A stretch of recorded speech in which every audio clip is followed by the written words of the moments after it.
Zgrnili so se okoli ognja in se pogovarjali. Dekleta in mati pa so še naprej delale.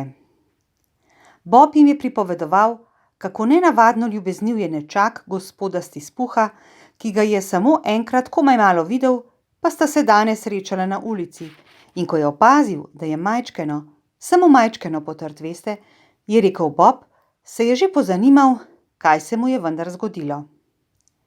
In potem sem mu povedal, je rekel Bob, saj je priljuden, kakor še niste videli človeka. Iz srca mi je hudo, gospod Krača, mi je rekel, in iz srca mi je hudo zaradi vaše dobre žene. Saj res?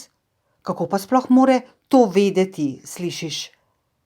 Kaj pa, dragi? To, da si dobra žena, je odgovoril. To je znano vsem, je rekel Peter. Imenitno povedano, dečko, je zaklical Bob. Upam, da jim je res. Iz srca mi je hudo, je rekel, zaradi vaše dobre žene. Če vam lahko s čim kaj pomagam, je rekel in mi dal svojo vizitko, je tule moj naslov. Oglasite se pri meni, prosim. Veste kaj, ne rečem, je zajokal Bob, ni mi dobro delo. Toliko zato, ker bi nam res lahko kaj pomagal, kolikor zaradi njegove prijaznosti. V resnici se mi je zdelo, kakor da je poznal našega malega Tima in da čuti z nami. Prepričana sem, da je dobra duša, je rekla Kračovka. Še bolj bi bila prepričana, draga moja, je odgovoril Bob, če bi ga videla in govorila z njim. Sploh ne bom nič presenečen, zapomnite si, kaj vam pravim, če dobi za Petra kakšno boljšo službo. Samo pomisli, Peter, je rekla Kračovka. In potem, je vzkliknila ena od deklet, bo Peter stopil s kom v španovijo in začel na svoje. Pojdi no nekam, jo je zavrnil Peter in se zarežal. Zakaj pa ne, je rekel Bob, prej ali slej, čeprav je za to še na pretek časa, ljuba moja. Ampak, kakor in kadar se bomo razšli, sem prepričan, da ne bo nihče od nas pozabil ubogega malega Tima, kaj ne da ne, ali tega prvega slovesa, ko ga imamo še med seboj. Nikoli, oči, so zaklicali vsi.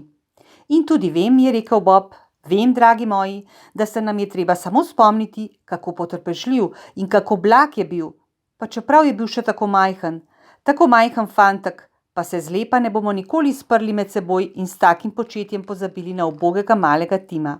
Ne, nikoli, oči, so spet vsi zaklicali. Tako sem srečen, je rekel mali Bob, tako sem srečen. Kračovka ga je poljubila, hčerke so ga poljubile, mlada dva krača sta ga poljubila in Peter mu je segel roko. Duh malega Tima, tvoje otroško bistvo je od Boga. Prikazen, je rekel Stispuh, nekaj mi pravi, da je trenutek najinega slovesa blizu. To vem, samo ne vem kako. Povej mi, kdo je bil moški, ki sva ga videla mrtvega? Duh prihodnjega božiča ga je kakor prej, vendar ob drugem času, je pomislil, odpeljal naprej. V resnici v zadnjih videnjih ni bilo čutiti reda, razen v tem, da gre za prihodnost. Po shajališčih poslovnih ljudi, vendar se mu sam ni pokazal.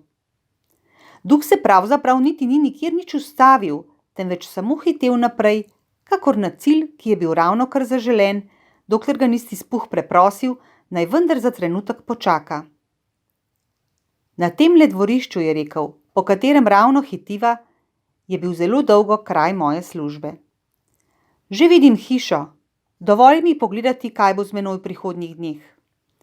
Duh se je ustavil, roka je pokazala drugam. Hiša je tamle, je zaklical Stispuh. Zakaj kažeš stran? Neizprosni prst se ni premaknil. Stispuh je pohitel proti oknu svoje pisarne in pogledal noter. Še zmeraj je bila pisarna, samo ne njegova. Pohištvo je bilo drugo in človek na stolu ni bil on. Prikazan pa je kazala kakor prej. Še enkrat se ji je pridružil in jo spremljal, radoveden kam gre in zakaj, dokler nista prišla do železnih vrat. Ustavil se je in se ozrl okoli sebe, preden je vstopil. Pokopališče. Nesrečni moški, za čigar ime bo zdaj izvedel, počiva torej tukaj pod zemljo. Prostor vreden sebe.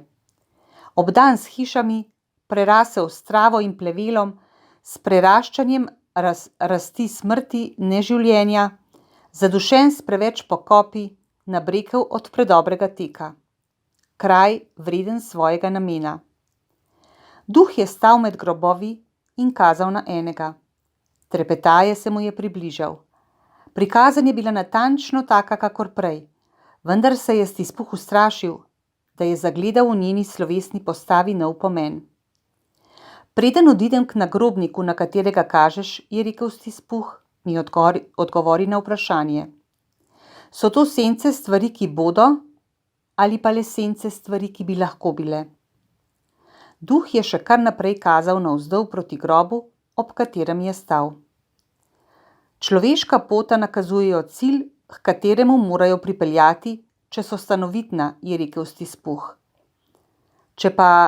Če se pa pot odmakne, se cilj spremeni. Povej, je tako tudi s tem, kar mi zdaj kažeš? Duh je bil nepremičen, kakor že ves čas. Stispuh se je trepetaje odvlekel proti njemu in sledeč za prstom prebral na nagrobniku zanemarjenega groba svoje ime. Ebenezer Stispuh. Sem jaz tisti moški, ki je ležal na posteli? Je zavpil in padel na kolena. Prst je z groba pokazal nanj in spet nazaj. Ne, duh, joj, ne! Prst se ni premaknil. Duh, je zaklical in se tesno oklenil njegovega oblačila. Poslušaj me, nisem več tisti, kakor sem bil. Ne maram biti več tisti, kakor sem moral biti za tale čas. Zakaj mi vse to, če ni več nobenega upanja zame? Zazdelo se mu je, kakor da se je roka tokrat prvikrat zatresla. Dobri duh, je nadaljeval, ko se je sesedel pred njim na tla. Tvoja narava sama prosi zame in čuti z menoj. Zagotovi mi, da z drugačnim življenjem še zmeraj lahko spremenim sence, ki si mi jih pokazal. Prijazna roka se je tresla. V svojem srcu bom častil Božič in ga poskušal vsako leto praznovati. Živel bom v preteklosti, sedanjosti in prihodnosti. Duhovi vseh 3 božičev bodo tekmovali v meni. Ne bom se zapiral naukom, ki mi jih dajo. O, poslušaj, najrajši bi zbrisal napis na tem kamnu. V smrtni grozi se je oklenil prikazni za roko. Ta se ga je hotela otresti, vendar je bil v svojem rotenju nepopustljiv in se je obdržal. Ampak duh je bil še močnejši in ga je odpahnil. Stispuh je povzdignil roke k zadnji prošnji, naj mu spremenijo usodo in opazil, da sta se prikazni spremenila glava in oblačilo. Vskočila sta se sesedla in se skrčila v posteljni stebriček.